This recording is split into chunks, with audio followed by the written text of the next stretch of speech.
Pai do Senhor, irmãos, graças a Deus por tudo que Deus tem feito em nossas vidas. Hoje, nossa lição de número 12.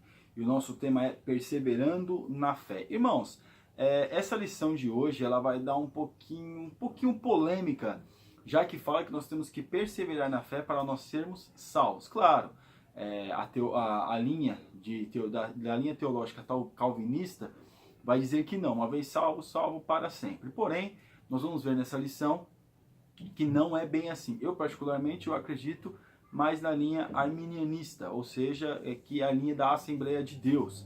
Mesmo que muitos da Assembleia de Deus acreditam que na linha calvinista. Não que nós sejamos calvinistas ou arminianos, não é isso. A questão é que nós nos adaptamos mais à linha do arminianismo. Então, meus irmãos, nós vamos ver, como está aqui no nosso texto áureo, ao que vencer lhe concederei que se assente comigo no meu trono, assim como eu venci e me assentei com meu Pai no seu trono. Ou seja, a questão de vencer, nós temos que vencer. Apesar que Cristo já venceu por nós, já morreu por nós na cruz do Calvário, nós, trocando em miúdos, falando de uma forma, vamos dizer assim, resumida, nós temos que fazer a nossa parte e a nossa verdade prática. A vida cristã exige perseverança, coragem e determinação. Há uma gloriosa promessa para quem perseverar até o fim. Ou seja, tem que perseverar até o fim. Não é a questão, agora eu sou salvo. Não, mas é porque aqueles não eram salvos, por isso que não perseveraram. Não, irmãos, nós temos que fazer a nossa parte.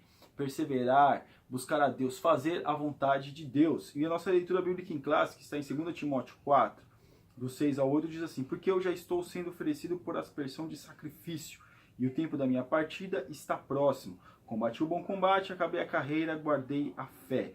Desde agora a coroa da justiça me está aguardada, a qual o Senhor juiz me dará naquele dia, e não somente a mim, mas também a todos os que amarem a sua vinda. Então o apóstolo Paulo, no fim da carreira, escrevendo a Timóteo, ele vai dizer: combati o bom combate, acabei a carreira, guardei a fé. Ou seja, eu fiz a minha parte, eu fiz aquilo que eu deveria ter feito, eu busquei a Deus. Agora o que está me preparando é o juiz, ou seja, seria salvo, tinha, vamos dizer assim, tinha convicção da sua salvação. Por quê? Porque estava perseverando todos os dias.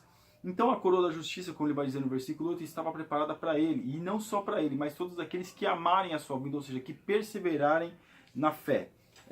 A nossa introdução diz assim: a Bíblia nos revela a salvação em Cristo e a confirmação desse bem precioso por intermédio da testificação do Espírito Santo.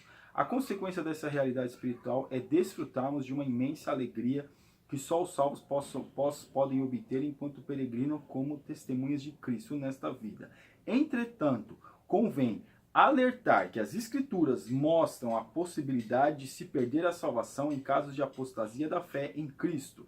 Por isso, o crente deve perseverar na fé.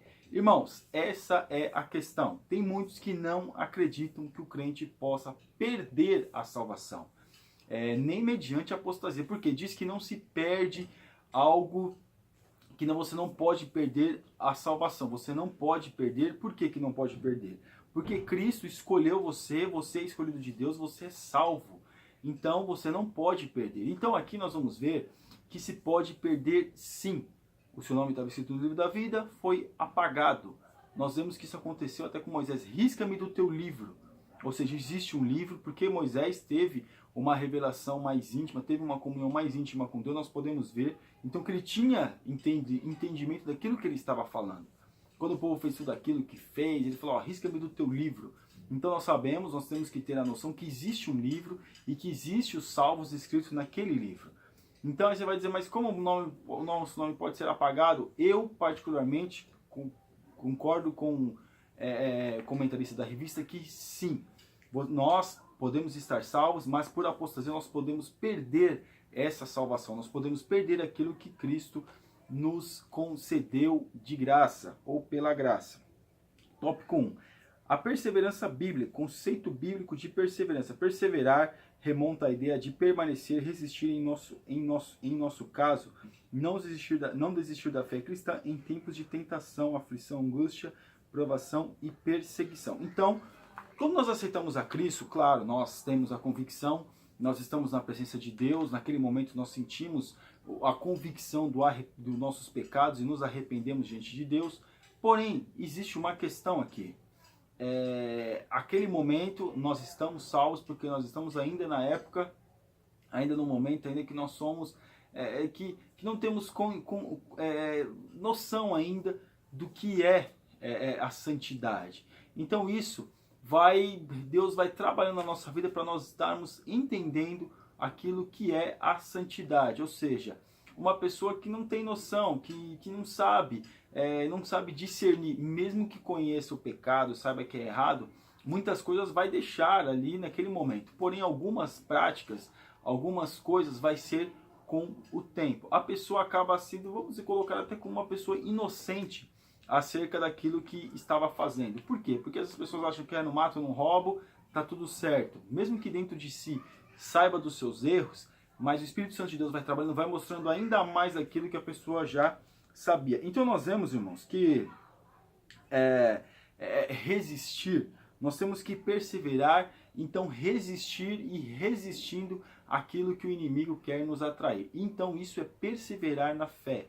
Perseverar na fé é você se abraçar a algo e sem dar ênfase a outras coisas. Perseverar naquela mentalidade, remontar aquela ideia na sua mente e não desistir daquela ideia fixa que nós sabemos que é pecado, que é profano, aquilo que não agrada a Deus. Provisão divina e cooperação humana. A ideia popular de que uma vez salvo, salvo para sempre, não tem amparo concreto nas Escrituras, pois se fosse assim, não haveria necessidade de esforço e disciplina para uma vida de santidade frente às tentações e às provações. O que atestaria a contrariedade à bondade de Deus em conceder aos seres humanos o livre arbítrio. Então, meus irmãos, muitos não creem no livre arbítrio, falam que não existe, que o homem não tem capacidade de escolher, aquela coisa toda, mas nós sabemos que tem. E aqui, se não houvesse essa questão, não haveria motivo para o homem vir ao arrependimento. Não teria motivo para o homem se arrepender dos seus pecados, dos seus erros, das suas dificuldades. Então nós sabemos, irmãos, que verdadeiramente o homem não é uma vez salvo, salvo para sempre, como diz aqui. Mas alguns vão dizer até assim que, mas não é por nosso esforço, mas é pelo Espírito. Claro que é pelo Espírito. É pelo Espírito Santo de Deus que nós alcançamos a salvação. Só que nós temos que dar lugar para que o Espírito Santo de Deus possa trabalhar em nossa mente, possa trabalhar em nosso coração, para que nós venhamos conseguir alcançar as bênçãos do Senhor. Então nós temos que ser inteligentes e também perseverar naquilo que o Senhor nos concedeu. Porque veja que, aceitei Jesus, agora vou continuar fazendo as minhas práticas, não tem nada a ver, aí vai dizer, não, mas esse não é de salvação. Então, algo da nossa parte, nós temos que fazer algo. Nós temos que buscar algo. Mesmo que Deus nos deu a oportunidade para aceitarmos ao seu Filho, Jesus Cristo, como único e suficiente Salvador, nós temos que fazer a nossa parte, nós temos que correr atrás, vamos dizer assim. E também aqui, vamos aqui logo para o tópico 2, o perigo da apostasia. Conceituando a apostasia. A apostasia, que significa afastamento, remonta ao abandono premeditado e consciente da fé cristã. Então nós vamos ver que é negar, renunciar, deixar-se levar pelas coisas dessa vida. Mas quem apostata, meus irmãos, é aquele que uma vez esteve com Cristo. O pecador, aquele que não tem noção de quem é Cristo, que nunca aceitou a Cristo, não vai apostatar. Vai apostatar aquele que outrora teve uma fé genuína, uma fé firme, uma consciência firme acerca do reino de Deus, acerca do seu Filho. Esse sim tem a possibilidade de apostatar da fé. Ele pode apostatar, porque um dia ele conheceu a Cristo, ele sabe quem é Jesus, ele teve a noção do Filho de Deus. E agora, deixando esse Deus, deixando esse Senhor, ele está apostatando, está se renunciando àquilo que Deus deu. Mas você vai dizer, mas essa pessoa continua na igreja, continua fazendo, mas ela apostatou. Ela apostatou porque fez tudo aquilo ao contrário daquilo que a palavra de Deus dizia. Mesmo que nós cometemos erros, pecados, temos dificuldades, nós temos que ter a consciência que nós temos que nos arrepender todos os dias. Porque os pecados mais terríveis, meus irmãos, são aqueles pecados planejados, que a gente não tem desejo hoje e amanhã já está executando. Não, leva tempo na mente, a pessoa vai formulando para fazer aquilo que desagrada a Deus. A prática da apostasia. O inimigo das nossas vidas, juntamente com as hostes espirituais da maldade, deseja pelejar contra nós. Entretanto, a prática do pecado é uma responsabilidade pessoal e intransferível do indivíduo. Nesse sentido, a apostasia sempre será praticada de maneira consciente, deliberada e voluntária. Então veja que a apostasia é nós que temos esse desejo, somos nós que cometemos voluntariamente. O inimigo, claro, vai nos tentar, ser tentado não é pecado, o pecado é ceder à tentação. Ele vai tentar de várias formas querer nos prejudicar diante de Deus, vai querer muitas das vezes nos levar em situações para nós apostatar, para nós deixarmos a nossa fé, a nossa consciência cristã, a nossa consciência de saber aquilo que é pecado, aquilo que não é, aquilo que não tem desculpa. Nós temos essa noção, nós temos essa convicção. Porém, o inimigo das nossas almas, ele vai trabalhando na nossa vida para que nós venhamos perder essa consciência, vai nos levando longe da presença de Deus para nós. Aí quando nós vemos, nós estamos pecando contra Deus e fazendo aquilo que desagrada a Deus. Então, é bem interessante aqui, porque o inimigo das nossas vidas, juntamente com as hostes espirituais da maldade, deseja pelejar contra nós. Ele peleja contra nós. O que faz nós resistirmos aos seus ardis? Claro, é Deus nos ajudando, o Senhor Jesus Cristo nos mostrando aquilo que nós devemos fazer através do Espírito Santo. O quê? Orar, buscar Deus, perseverar, fugir da aparência do mal. Ah, mas eu sou salvo, não tem problema, está tudo certo, é só ficar aqui, já que eu sou salvo mesmo. Não tem. Tem sim. A pessoa tem que vigiar e orar. Orar e vigiar. Vigiar, ainda alguns dizem que é muito mais importante, não. É um pouquinho mais importante do que orar. A pessoa fica só orando e não tem discernimento espiritual, também tem problema. Então, nós temos que também vigiar e não orar, também acaba se prejudicando. Mas nós temos que levar essas coisas, colocar na balança e, claro, sempre vigiando sempre, orando e vigiando e orando. Alguém vai dizer que orar, vigiar um pouquinho mais ainda do que orar, mas quase nas mesmas proporções. A nossa síntese do tópico 2 aqui, a apostasia pode levar à perda da salvação. Então, se apostatar da fé, outrora eu era salvo, estava buscando a Deus, me sentia... Porque, meus irmãos, o Davi fala, se eu não me engano, no Salmo 51, não tire de mim a alegria da tua salvação. Ou seja, a pessoa pode perder essa alegria. Porque o que nos faz termos fé, vencemos as batalhas, situações da vida, é a convicção, é ter convicção de sermos salvos, é ter a convicção, de ter a alegria de sermos salvos. As provações, as dificuldades vêm, porém nós temos convicção da nossa salvação. O tópico 3, seguros em Cristo. Cristo garante a salvação. Embora haja a possibilidade de o crente apostatar-se da fé, a fidelidade de Cristo nos garante a certeza de sermos conservados e irrepreensíveis até a sua vida. Podemos nos sentir seguros em Cristo, pois Ele tem poder de nos manter livres de tropeços. Então, nos apegarmos a Cristo, termos fé em Jesus. O que é ter fé, meus irmãos? É claro, acreditarmos, convicção, mas também praticar aquilo que foi nos colocado. Isso é a maneira de nós colocarmos diante de Deus e dizer para o Senhor, ó Senhor, eu estou aqui, me ajuda. Então isso vai fazer a diferença na nossa vida. Então, Cristo garante a salvação, Ele garante a salvação para nós. Mas nós temos que fugir da aparência do mal, resistir ao maligno, dar ênfase ao Espírito Santo dentro de nós, fazermos a vontade de Deus, buscar a Deus, estarmos convictos que nós fomos chamados pelo Senhor. A alegria da salvação.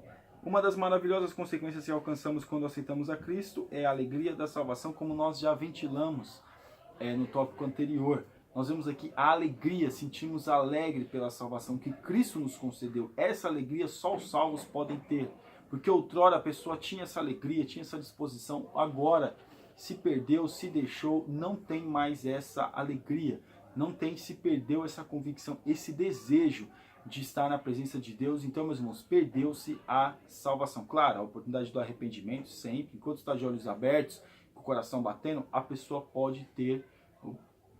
ainda tem a oportunidade do arrependimento.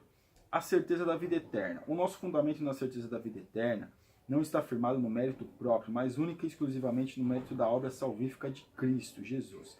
Embora tenhamos o livre-arbítrio para tomar decisões, o Espírito Santo age para nos converter do caminho errático. Ainda que falhemos em alguma coisa, nosso Senhor nos prende por meio dos laços de amor, trazendo-nos de volta ao aprisco. Então, quando nós cometemos vários pecados, irmãos, nós somos falhos, nós erramos, vacilamos, fazemos várias coisas que desagradam a Deus, mesmo assim o Senhor nos dá a oportunidade do arrependimento para que nós venhamos ter a alegria da salvação outra vez.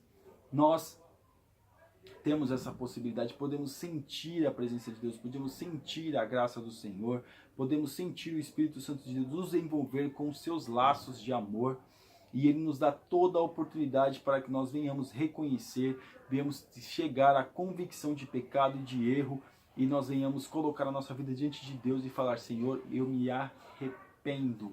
Então isso nós temos que ter essa consciência de se arrepender diante de Deus. A nossa conclusão: o perigo da apostasia é uma realidade, mas a certeza da vida eterna é uma dádiva tão gloriosa que suplanta esse perigo. Não há o porquê de procurar contradição quanto à relação entre a soberania de Deus e o livre-arbítrio do homem.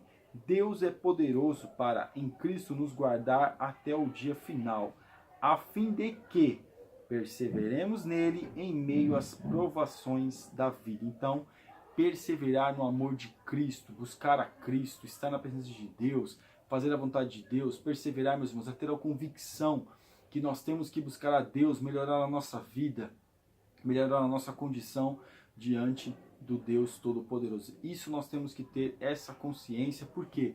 Porque faz a diferença na nossa vida, no dia da aprovação, no dia das situações, para que nós venhamos estar firmes com Cristo. Amém, irmãos? Que Deus abençoe a sua vida. Você ainda que não é assinante do nosso canal, está convidadíssimo a assinar, e que Deus te abençoe em nome de Jesus. Fique na paz.